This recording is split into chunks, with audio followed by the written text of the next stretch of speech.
It says Lake Okeechobee is the dirtiest lake in the entire country. Reporter Caleb Califano talked with some fishermen about what they think about that and how it impacts. Florida's beaches weren't poisoned by a storm. They were poisoned by something that rose from the bottom of Lake Okeechobee.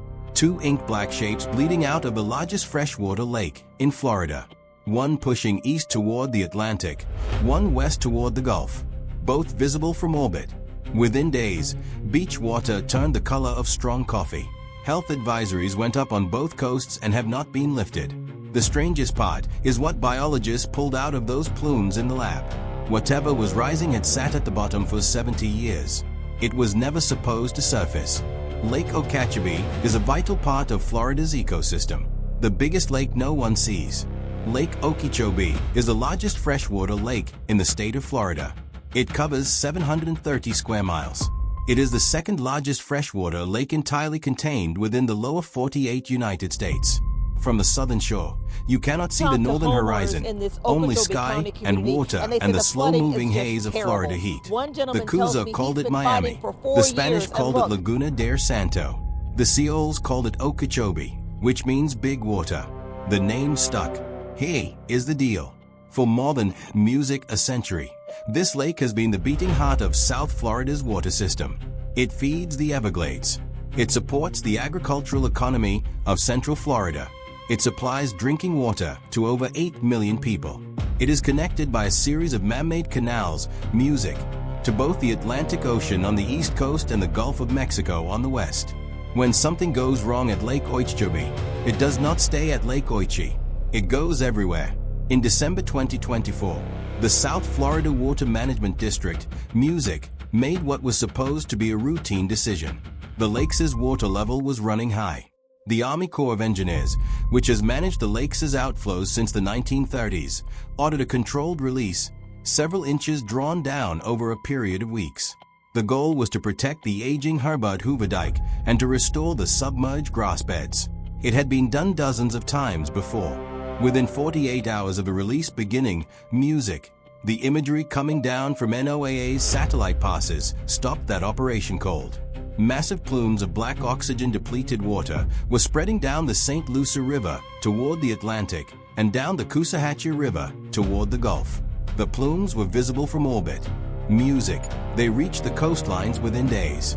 They turned beach water from blue to the color of strong coffee. Call Lake Okeechobee the dirtiest lake in America. Local biologists rushed to take samples. Tourism officials called emergency meetings. State environmental agencies issued health advisories that they have not yet rescinded as of this recording and what the testing eventually revealed about what was actually inside that black water.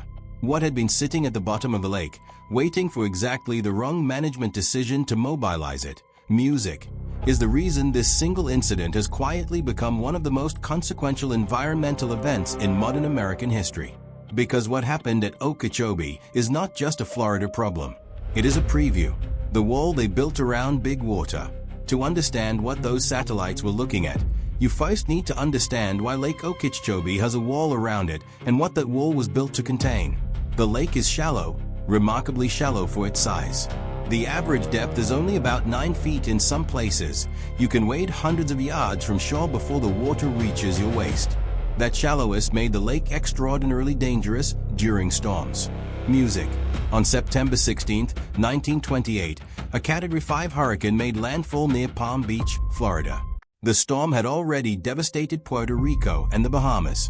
When it reached Florida, it carried sustained winds of 145 miles per hour directly over Lake Okeechobee. The lake had no containment system at the time. It was surrounded by low-lying agricultural land, much of it occupied by black migrant workers harvesting beans, sugarcane, and winter vegetables in the rich muck soil of the Everglades. The hurricane's winds pushed the lake's waters against the southern shore. The natural banks collapsed. A wall of water swept across the farmland. The official death toll was 2,500. The actual number was almost certainly higher, possibly over 3,000. Most of the victims were black agricultural workers whose deaths were never formally recorded. Mass graves were dug. Bodies were burned. At the time, it was the second deadliest natural disaster in American history. It was entirely preventable. In the aftermath, the federal government ordered a containment system. The Army Corps of Engineers began work on the Herbert Hoover Dike, a 143-m earthen levee that would completely encircle Lake Okeechobee, transforming a natural lake into a controlled reservoir. By the 1960s, the lake was fully contained. Water could no longer escape over the natural banks. It could only leave through controlled outlets, canals, music, and spillways managed by the Corps according to strict operational schedules. The lake that had killed thousands was now under human control. That is what everyone believed. And that belief is exactly why nobody was ready for what those satellites would eventually catch on tape. 7 decades of runoff. Here is the catch. Containment created a new problem. The lake became a sink. Before the dike, the lake's waters had flowed naturally southward into the Everglades, filtering through marshlands that cleaned and dispersed the water over hundreds of miles. A slow-moving river of grass that stretched from central Florida to Florida Bay. That system had existed for thousands of years. The dike cut it off. The Everglades were drained for agriculture. The land between the lake and the remaining wetlands was converted into the Everglades agricultural area. Hundreds of thousands of acres of sugarcane, vegetables, and cattle ranches. This belt became one of the most productive farming regions in the country. Florida's year-round growing season, and the rich muck soil, music, supported an industry worth billions annually.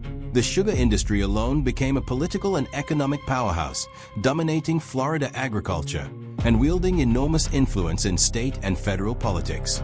But farming at this scale requires fertilizer, and fertilizer contains phosphorus. Across 7 decades, the agricultural runoff from the Everglades agricultural area flowed into Lake Okeechobee. Phosphorus essential for plant growth and devastating in excess accumulated in the lake's waters and then in its sediments. The shallow lake acted as a settling pond. The phosphorus-laden particles sank to the bottom and stayed there. By the 1990s, scientists were warning that the music lake contained a massive reservoir of legacy phosphorus. 3 generations of agricultural runoff stored in the bottom, mud waiting to be released if conditions changed. The conditions changed. The east or west choice Lake Okeechobee cannot overflow its banks.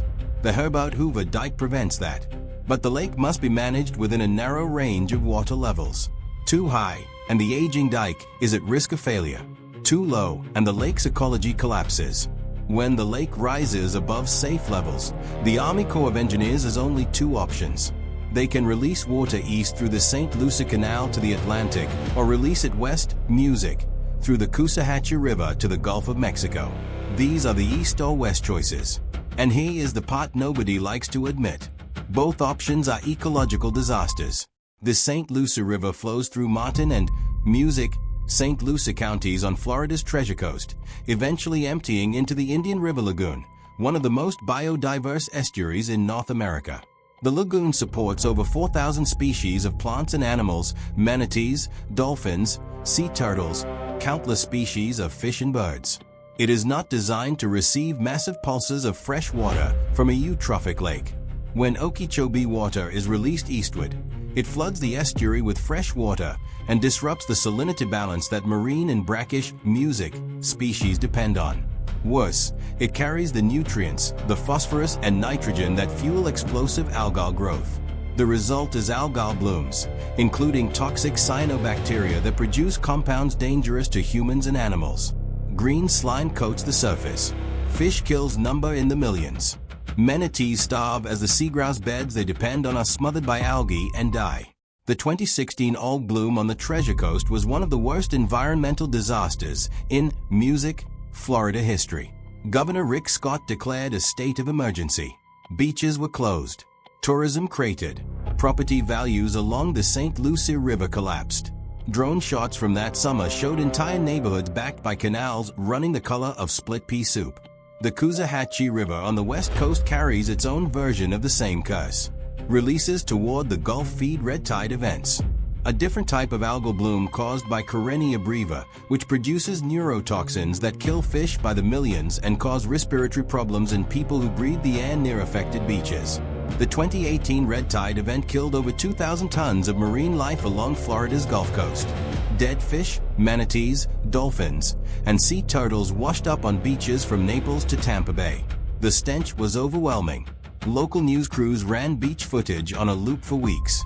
The tourism industry lost hundreds of millions of dollars. Both coasts have been held hostage to Lake Okeechobee's management for decades. The district says there's been over 75 Everglades restoration project milestones since 2019. But the December 2024 event was different. If you have made it this far and you are still with me, hit the subscribe button. We dig into stories like this one, buried environmental disasters, the decisions that triggered them, and the science nobody wanted to admit to in time. Subscribing tells the algorithm to keep showing you these breakdowns. And it is the only way I know to keep telling these stories. Now, back to December 2024. Because what they pulled up from the bottom of Big Water was not what anyone expected.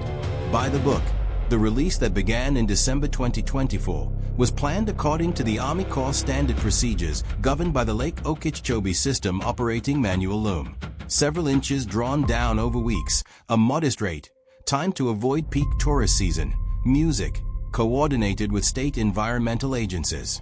Ben Marlowe, a senior hydrologist with the Army Corps' Jacksonville district, would later describe the early hours of the operation in a single line that has been quoted around the agency ever since. "We followed the manual. The manual is what failed." Because what the manual did not account for was what was sitting at the bottom of the lake. Moving large volumes of water creates turbulence.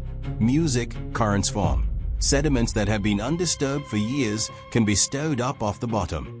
Under normal conditions, the disturbance is minor.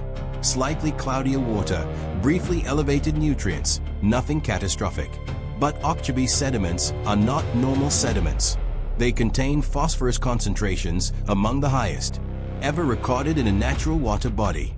They contain dead algae, decomposed plant material, and organic waste, accumulated since the Eisenhower administration. The release tugged at all of it. And then the satellites started seeing things they were not supposed to see. The black water. At NOAA's National Environmental Satellite Service in Silver Spring, Maryland, Daniel Reyes, a senior imagery analyst on the regional desk, was the first person to put eyes on what was happening. By mid-morning on the second day of the release, two analysts from his team, were leaning over his shoulder comparing the Sentinel-2 imagery to the morning's Landcat Pass. The plumes were not just visible. They were the dominant feature, of the entire South Florida frame. Both rivers, the St. Lucie and the Coxsackie, were running dark from the lake to the coast. Reyes would later tell colleagues that he had never in 11 years on the job seen a freshwater system go that color in a single satellite cycle. The desk pulled in the regional office. The regional office pulled in the state. By noon, the imagery had been forwarded to the South Florida Water Management District, in West Palm Beach, where the morning meeting was already in progress. What he was watching, was the lake bottom losing its memory. Most damage to Lake Okeechobee since Hurricane Wilma in 2005. The disturbance had, been more severe than the models predicted. The sediments did not just stir slightly, they mobilized. Clouds of legacy muck rose into the water column and mixed with the water being pushed through the canals. As that muck-laden water moved downstream, the organic matter in it began to, decompose. Decomposition consumes oxygen. When large quantities of organic matter, decompose rapidly in water, the dissolved oxygen drops to levels that kill fish and other aquatic life. This is hypoxia. In the worst cases, anoxia, no oxygen at all. The water leaving Lake Okeechobee in December 2024, became hypoxic within hours. And it carried something else with it. Tannins. The same organic compounds that give tea its color. When massive quantities of decomposing plant matter, release tannins into water, the water turns dark, brown, then black. Black water, visible from orbit, spreading like ink through the waterways. When environmental scientists finally got their analyses back, they found exactly what they feared. Phosphorus levels were off the charts, not the elevated levels typical of Okeechobee releases. Concentrations that exceeded anything previously recorded during a release event. Dissolved oxygen was nearly zero in some samples. The water was functionally dead. Fish swimming into these plumes would suffocate within minutes. And the bacterial counts told. the rest of the story. The phosphorus was fertilizer. Once the plumes hit the estuaries, that fertilizer would feed algal growth on a massive scale for months. 3 generations of buried agricultural runoff were now being delivered in concentrated form to the coastal ecosystems of both Florida coasts. The Florida Department of Environmental Protection issued health advisories for water contact, music, along both the Treasure Coast and the Lee County coast.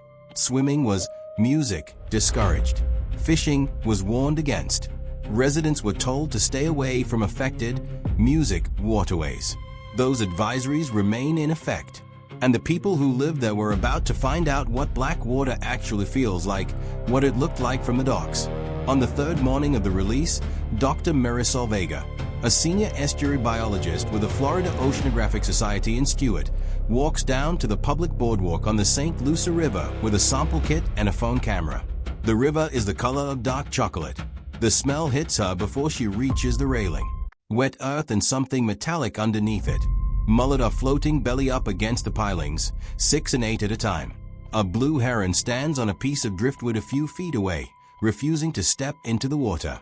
She takes a video that she would later describe to a local reporter.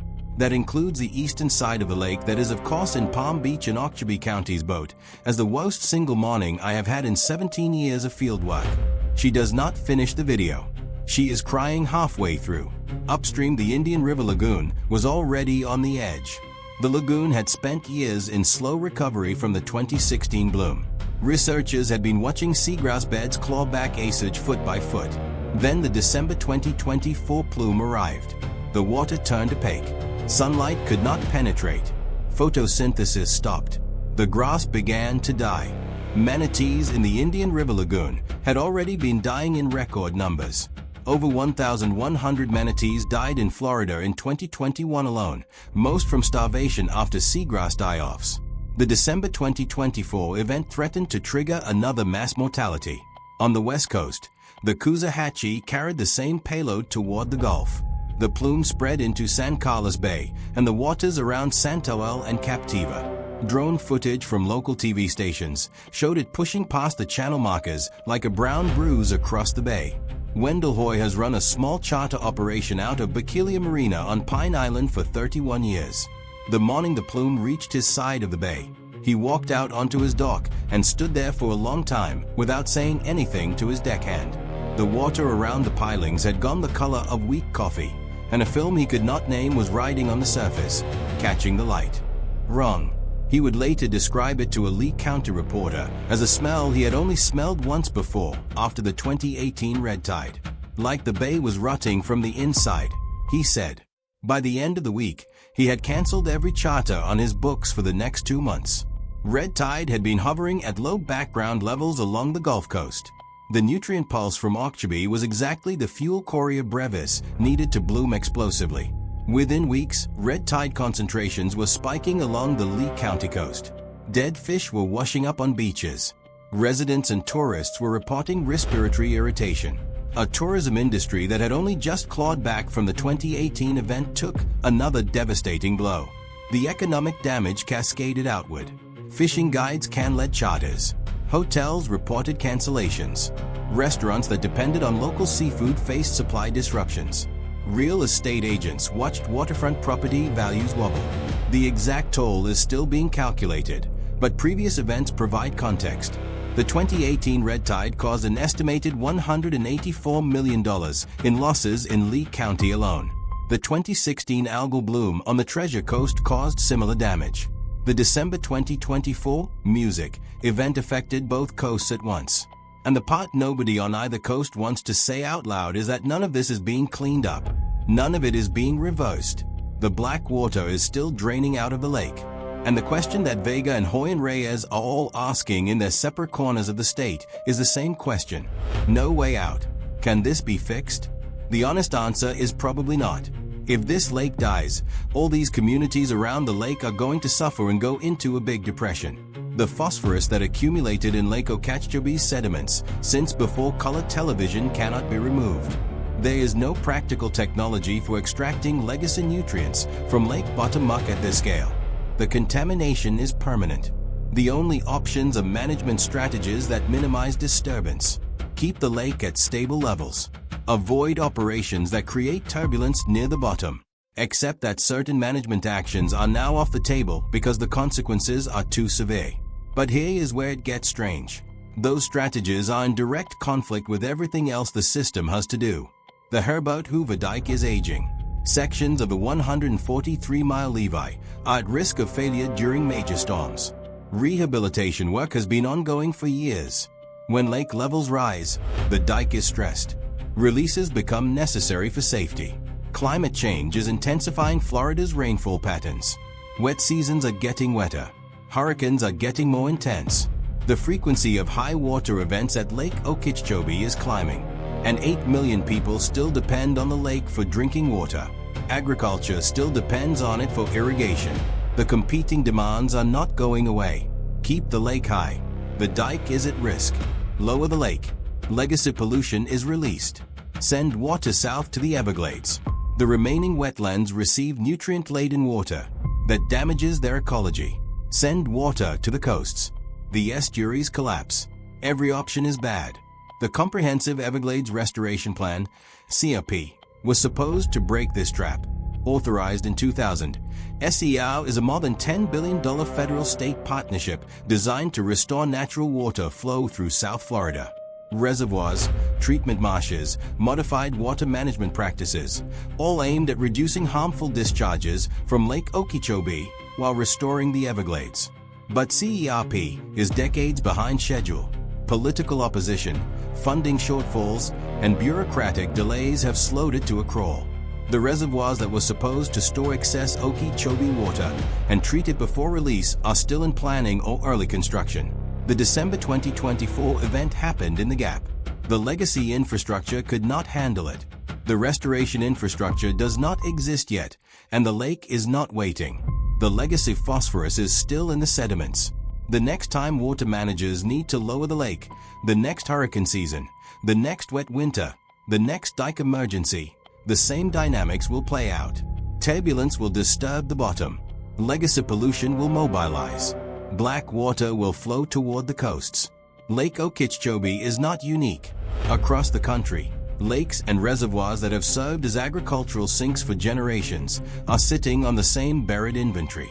The Great Lakes carry a century of industrial and agricultural legacy pollution. Chesapeake Bay struggles with nutrient runoff that has created dead zones for decades. The Mississippi River drains agricultural pollution from the entire Midwest into the Gulf, where a hypoxic zone the size of New Jersey reappears every summer.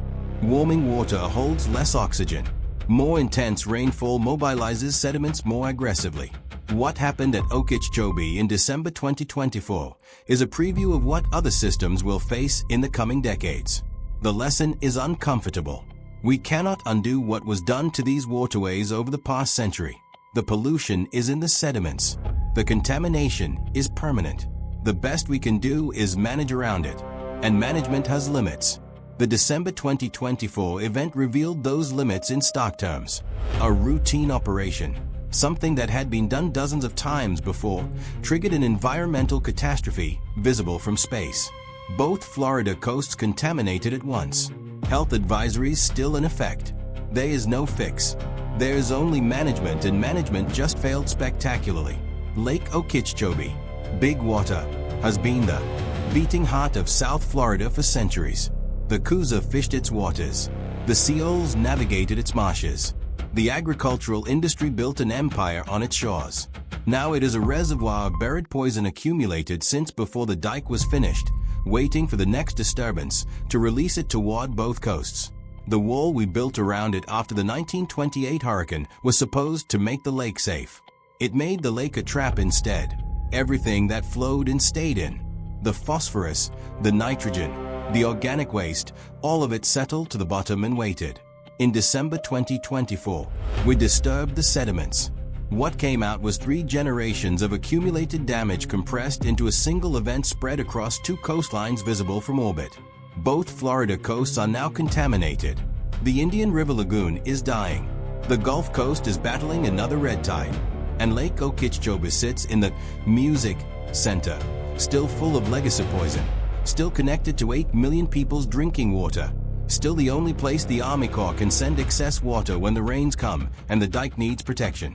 What happens next this hurricane season, next winter, the decade after that, will determine whether South Florida can continue to function as a place where millions of people live, work, and depend on water that flows through a system that was broken before any of them were born.